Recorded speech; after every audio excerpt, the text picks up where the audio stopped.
Écoute ça. Votre pire ennemi n'est pas un démon ni un sorcier. Votre pire ennemi est en vous. Elle s'appelle la chair. Ne la sous-estimez pas, elle est redoutable. Avant de commencer, générique.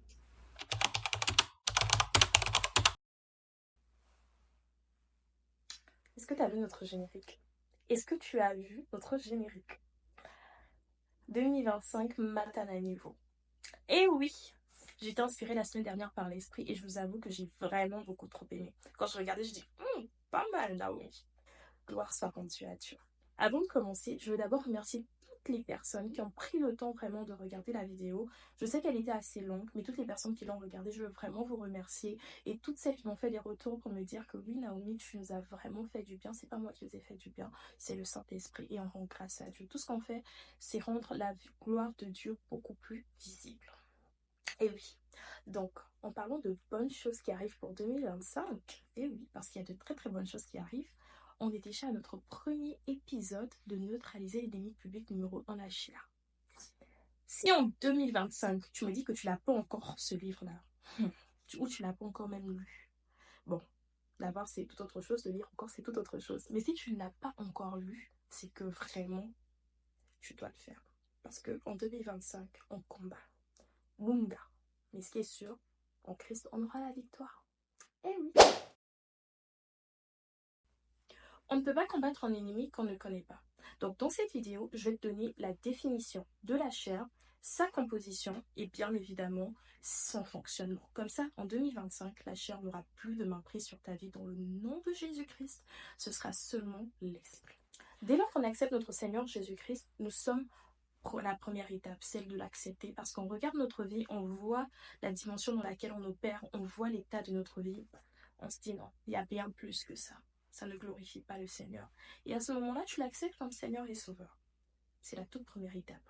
Mais il y a une autre étape qui vient par la suite, une troisième étape aussi, qui est la maturité. Et c'est celle que je vais t'aider dans cette vidéo à comprendre, tout simplement, où tu ne marches plus par la chair, mais tu marches par l'esprit. Tu mûris avec l'esprit et tu deviens un fils mature. Bien évidemment, dans ma vidéo, je suis sûre qu'il y a des personnes qui n'ont peut-être pas accepté le Seigneur Jésus-Christ. Je t'invite à le faire parce que pour 2025, tu ne peux pas continuer à ne pas vivre ta vraie vie qui est celle de Christ. Eh oui.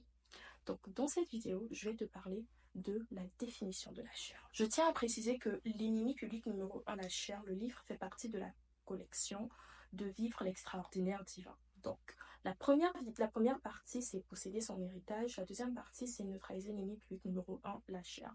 Je vous invite à lire les deux livres, la première et la deuxième partie, pour pouvoir mieux comprendre ce que je suis en train de dire, parce que moi, je peux recevoir une révélation en lisant ce livre ou en essayant de vous éclairer un petit peu, mais ce qui est sûr, celui qui a toute la connaissance et qui vous montrera bien sûr, bien évidemment, au travers des livres du pasteur Yvan, ce qui cloche ou ce qui est de la chair en vous, c'est lui, le Saint-Esprit. Donc, je vous invite à le lire, à le prendre. Pause pub. Je vous invite à le lire, mais aussi à bien prendre en compte chacune des choses qui seront émises dedans et à demander au Saint-Esprit de vous montrer les failles dans lesquelles vous étiez encore en 2025. Alors, la chair, premièrement, c'est l'ennemi numéro 1 de ta destinée. Ça, faut bien le comprendre. Elle n'est pas pour toi, c'est pas ton ami, c'est ton ennemi. Comme le pasteur Yvan le dit dans son livre. Aussi, la chair, c'est tout ce qui sont les désirs qui sont contraires à l'esprit. Galates 5, verset 16 nous dit « Je dis donc marchez par l'esprit et vous n'accomplirez pas les désirs de la chair. » Grosso modo, la chair, c'est le contraire de l'esprit. C'est tout ce qui va venir te dire qu'il ne faut pas marcher selon la volonté de Dieu, qui va en fait te pousser à désobéir à Dieu. La chair, son but premier, c'est de ne pas pouvoir faire en sorte que tu manifestes ta vie, que tu opères à la dimension de Christ. La chair, son boulot, en tant qu'agent infiltré, et le pasteur Yvon l'appelle dans le livre Neutraliser l'ennemi public numéro 1, la chair. Je vais y arriver, je vais vous donner un petit nom pour que ça soit un peu plus rapide. Il dit dans son livre, il appelle plus précisément dans son livre la 5e colonne ou l'ordinateur de bord. Un agent infiltré par le diable pour venir nous transmettre des informations qui sont fausses et qui nous empêchent en fait de manifester notre vie divine, en fait, notre héritage divin, de vivre l'extraordinaire de Dieu, de vivre cette vie où le Seigneur te dit que tu prospères à tous égards, comme prospère l'état de ton âme, parce que ton âme à toi est dirigée par la chair, par les pulsions que la chair voudrait, qui sont totalement je vais vous donner un peu le contexte en Galates 5. Donc, dans le même livre de Galates 5, il est écrit, « Si vous êtes conduits par l'Esprit, vous n'êtes point sous la loi. Or, les œuvres de la chair sont manifestes, ce sont l'impudicité, l'impurité, la dissolution, l'idolâtrie, la magie, les inimitiés, les querelles, les jalousies, les animosités, les disputes, les divisions, les sectes, l'envie, et tadada, et tadada, et tadada. Je vous dis d'avance comme je vous dis d'avance, comme je l'ai déjà dit, que ceux qui commettent de telles choses n'hériteront point le royaume de Dieu. » En plus, il y a une conséquence pour une personne qui ne manifeste pas les œuvres de l'esprit, qui manifeste les œuvres de la chair. Franchement, on va essayer un peu d'être moins conduit par la chair en 2025. Donc, la chair habite illégalement en toi. Illégalement parce que quand tu acceptes Jésus-Christ comme Seigneur et Sauveur, celui qui doit habiter en toi, c'est l'Esprit. Le Saint-Esprit, il doit venir commencer à te sonder, t'emmener à chaque endroit où tu dois être, te faire parler comme lui, te faire marcher comme lui, te faire avoir une réflexion comme l'Esprit. Mais une fois que tu as accepté Jésus-Christ comme Seigneur et Sauveur, la chair, elle a son combat. C'est de ne pas sortir ton corps. Ah oui, c'est de ne pas sortir de toi. Donc la seule chose que tu peux faire pour combattre la chair, le pasteur Yvan le donne, et on verra ça par la suite, tout ce que tu peux faire vraiment, c'est te soumettre aux fruits de l'esprit. Cherchez premièrement le royaume de Dieu et la justice de Dieu, et toutes ces choses vous seront données par-dessus tout. Le royaume de Dieu, c'est le Saint-Esprit. C'est lui qui te permet de manifester véritablement ta vraie vie. Avant de commencer, je vais principalement te donner un peu l'histoire de comment ça s'est passé, comment la chair s'est infiltrée à l'intérieur de toi, alors que toi, véritablement, tu es juste né de nouveau, ou tu es juste né par un père et une mère. Ouais, techniquement. En 2025, on va pas rentrer dans les détails. Donc, comment ça s'est passé? Au moment de la chute d'Adam et Ève dans le jardin d'Éden, lorsque Ève mangea le fruit interdit, il se trouve qu'à ce moment-là, la chair s'est infiltrée en l'homme. Le péché est rentré en l'homme. Le péché, tout simplement, vous savez déjà, on ne va pas rentrer là-dedans. Le péché est rentré en l'homme. Et une fois qu'il est rentré en l'homme, la chair qui était au départ saine, c'est-à-dire que Adam pouvait regarder Ève sans avoir des désirs qui lui viennent, mais aujourd'hui, en regardant Ève, enfin au moment de la chute d'Adam et Ève, il se trouve qu'il a commencé à avoir certains désirs. Parce que la chair qui était au départ juste en fait la manifestation plus de l'esprit qu'autre chose est devenue sous une autre forme. Et c'est à ce moment que le péché s'est infiltré et que l'ennemi, qui est la chair, s'est aussi infiltré, que elle a, on va dire, nos 5 sens. Je rentre en même temps dans la composition de la chair. Ce sont nos 5 sens qui ont été souillés. Quand je parle de sens, je ne parle pas de l'organe. C'est-à-dire que je ne parle pas de l'œil, je ne parle pas du nez, je ne parle pas de la bouche, mais je parle véritablement, en fait, des 5 sens que produisent, en fait, les organes. C'est-à-dire que, dans le fond, la vue, l'ouïe, l'odorat, et tout le reste, les 5 sens. Je ne trouve pas tous les mots, mais dans le fond, c'est ça. Ce sont les 5 sens qui ont été souillés, ce qui fait qu'aujourd'hui, si tu regardes par exemple une personne, un homme, admettons, ou une femme, tu as directement de la convoitise envers cette femme. Ça dépend.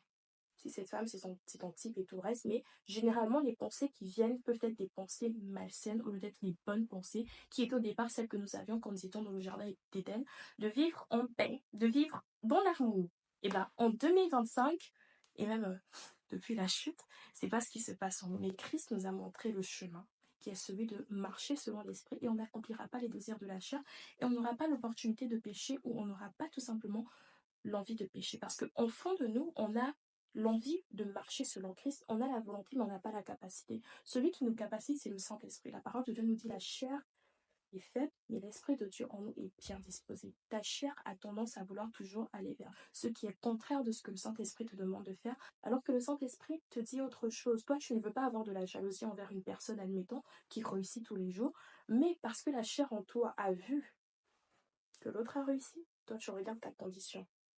Elle n'est pas forcément top, tu te dis, ah, mais pourquoi l'autre réussit et moi je peux pas réussir?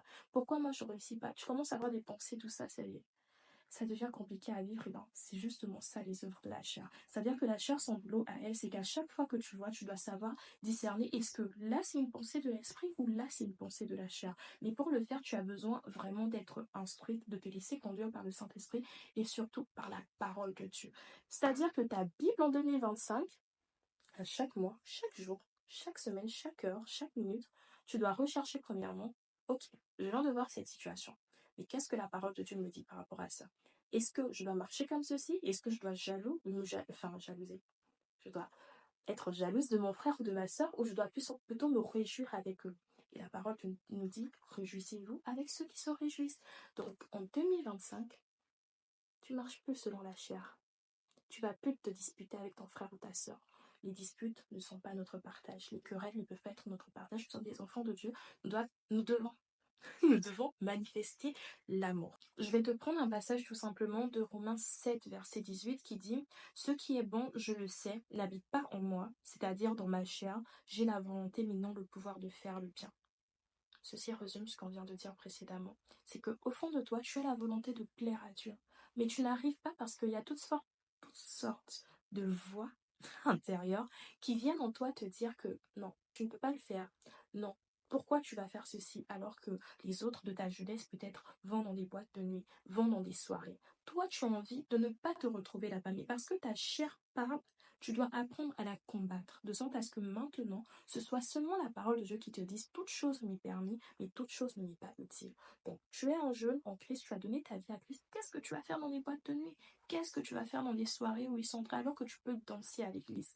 Je suis pas une grande danseuse, mais je crois véritablement que si tu vas à l'église et que tu écoutes la louange, tu peux danser, non? Donc, pourquoi aller danser dans une boîte de nuit? En 2025, tu arrêtes ça. J'essaie de mettre toute forme d'illustration pour que tu comprennes véritablement comment la chair, elle fonctionne. Je prends l'exemple pratico-pratique pour nous les sœurs. Admettons, toi, tu es la sœur qui prie dans l'église. Mais tu vois que celle que tu as même emmenée à Christ, tu as déjà 10 ans d'expérience même en Christ en toi-même, celle que tu as emmenée à Christ il y a 3 mois, elle trouve un frère elle trouve un frère qui veut la marier. Le frère que toi, tu cherchais depuis.